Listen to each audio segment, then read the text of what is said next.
A luxury black car pulls up slowly in front of the hotel. The valet rushes to open the door.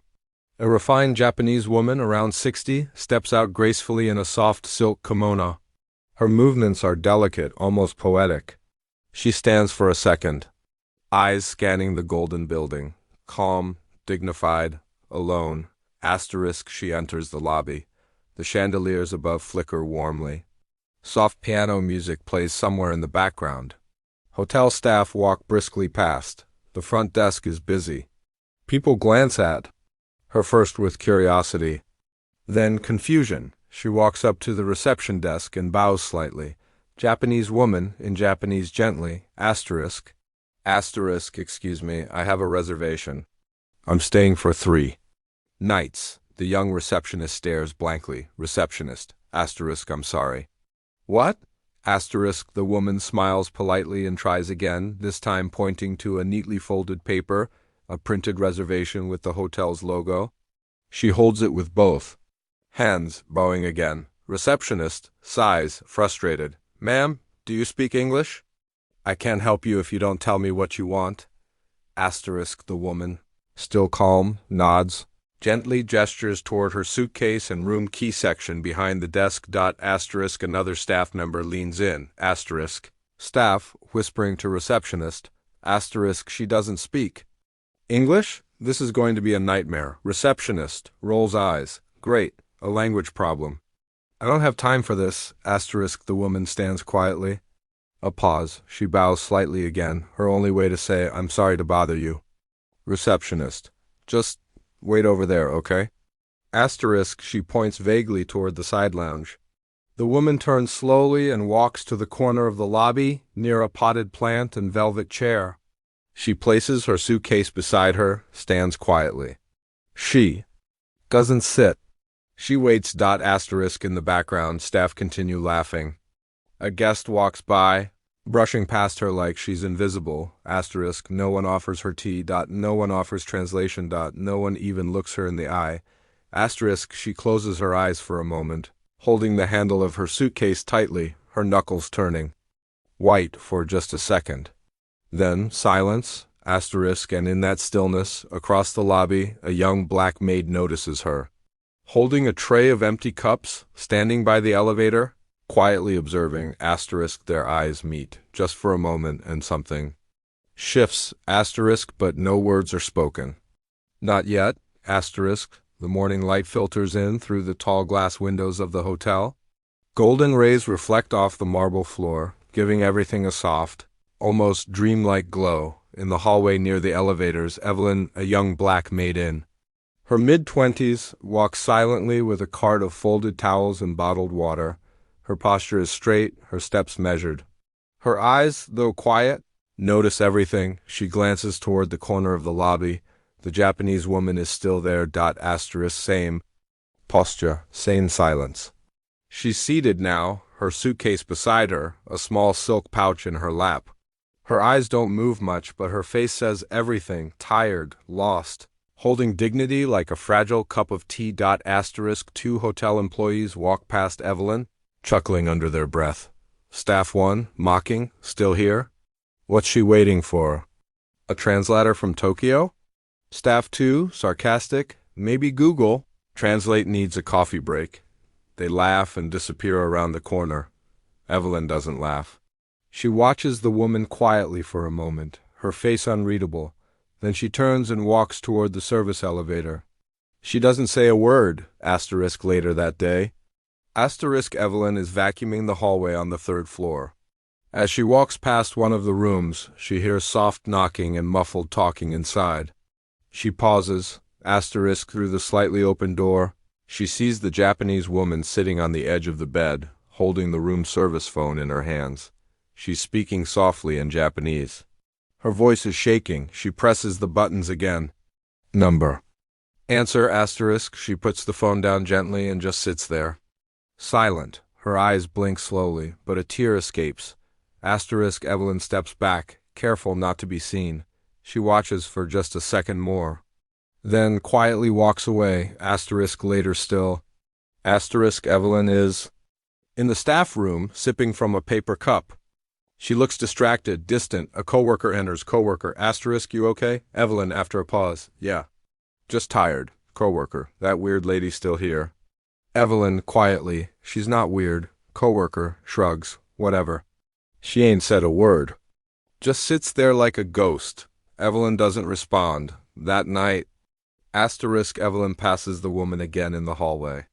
The woman stands at her door, trying to figure out the electronic key. It keeps flashing red. Asterisk, she turns almost helplessly and sees Evelyn. Asterisk, for a second. They just look at each other, quiet, unspoken. Asterisk, then Evelyn walks over. She gently takes the card, slides it once. Asterisk, green light. Door unlocks. The woman bows deeply. Evelyn nods and walks away. She doesn't speak. Not yet. But the seed of connection has been planted. The hotel's back garden is quiet in the early morning. A few wrought iron tables sit beneath a line of old oak trees. Sunlight slips through the branches, casting moving shadows across the patio. Asterisk, birds chirp gently. A sprinkler ticks in the distance. Asterisk, the Japanese woman sits alone at a corner table. A simple breakfast tray lies in front of her. Green tea, 2 slices of toast, and a small bowl of fruit. She's not eating. Her gaze drifts across the horizon, unfocused, not sad exactly, but lost. Asterisk, Evelyn stands near the side door with a dish towel in hand. She's supposed to be wiping the tables. But she stops when she sees her. Asterisk, there's something different. In the stillness of this morning. A soft pull. Asterisk, Evelyn hesitates, takes a small breath, and then steps forward. Asterisk, she walks slowly toward the woman, whose eyes are still on the trees. Evelyn stops just beside the table. She speaks, softly. The voice you selected does not support this language. Please click the upper right corner to switch to another voice. Asterisk, Ohayo gozaimasu, ogenki desu ka? Asterisk, good morning. How are you? The woman blinks, then turns. Asterisk, her face, quiet shock. Like something impossible just happened. Japanese woman. Asterisk, Nihongo? Asterisk, what? Japanese? Evelyn smiles shyly and nods. Evelyn, asterisk. Asterisk, Hai Sakoshi de Kanesamasu. Dagaku de Benkyu Shimashita. Asterisk, yes, I can speak a little. I studied it in college. Asterisk, the woman covers her mouth slightly. Her eyes fill with tears. Her voice cracks as she speaks. Japanese woman, softly. The voice you selected does not support this language. Please click the upper right corner to switch to another voice. That she lost her husband 2 years ago. That this trip was meant to honor his memory. That no one, not one person, had spoken to her with kindness since she arrived. Asterisk, Evelyn listens, nods.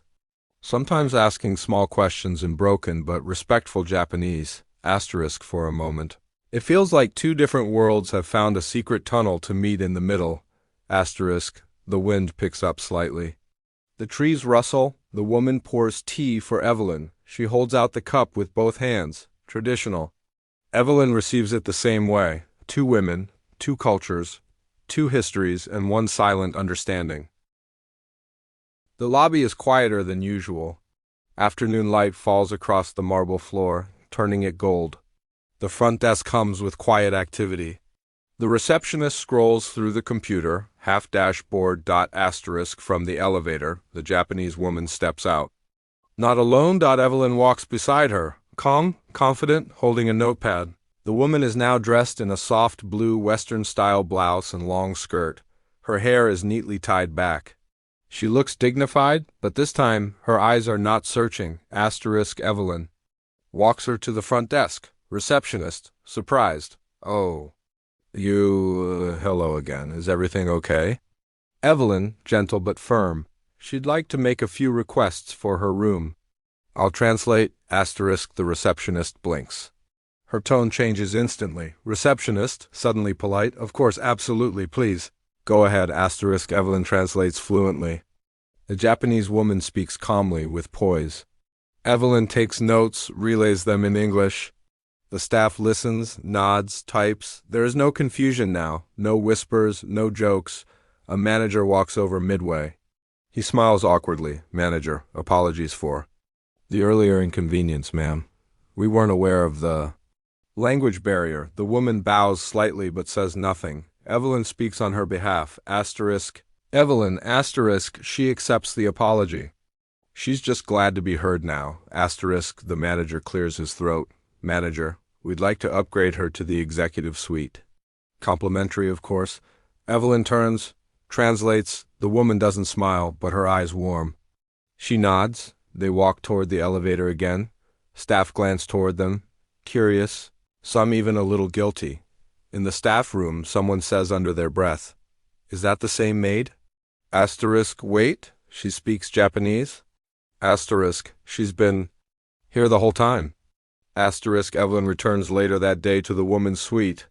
On the glass coffee table sits a small gift, a silk pouch with golden trim, asterisk inside, a delicate handcrafted bookmark, and a folded letter. Evelyn opens it, written in flowing Japanese with careful strokes, asterisk. You are my voice. Evelyn holds the paper in her hand for a long time. Asterisk. No music, no applause, just silence, and understanding. Asterisk, she looks out the window to where the sun begins to set, asterisk, and breathes, maybe for the first time that day, asterisk, asterisk. The driveway outside the hotel is glowing under the morning sun. The same black luxury car is parked where it was days ago, shining, ready to leave. Asterisk, a bellhop carries 2 neatly packed suitcases toward the trunk. The Japanese woman stands calmly at the main door, dressed once again in her kimono, but this time with a light scarf around her shoulders. There's something different in her eyes. Peace. Asterisk, Evelyn steps out behind her, hands folded in front of her apron. They stand side by side for a moment in complete silence. Then, slowly, the woman turns, asterisk, without a word. She opens her arms and pulls Evelyn into a gentle embrace. It's soft, it's quiet, but it says more than language ever could. Staff and guests nearby pause. A few whisper, but no one dares interrupt. Asterisk, the woman steps back and places a small white envelope into Evelyn's hand. She nods once deeply, and then walks to the car. The door closes, the engine starts, asterisk, and the car pulls away down the long, sunlit road. Evelyn stands in place, fingers closed around the envelope. She opens it slowly, asterisk inside, a folded check and a handwritten note, asterisk check, full year of tuition at Louisiana State University. Note, translated from Japanese, you gave me a voice. Now I want to give yours a future. Evelyn stares at the paper for a long time. Tears don't fall, but her eyes shine like glass catching light. Asterisk inside the lobby. The same staff who once dismissed her now look at her differently, not just as a maid, but as someone who had something they never noticed, someone who listened, someone who mattered. Asterisk, Evelyn walks back inside, slow, calm, centered, a girl no longer shrinking in corners. She passes the front desk. The same receptionist stands silently, then nods at her. Evelyn nods back, not with pride, with grace. Fade to black. Asterisk, a line appears on screen. Asterisk, sometimes all it takes is one person who understands.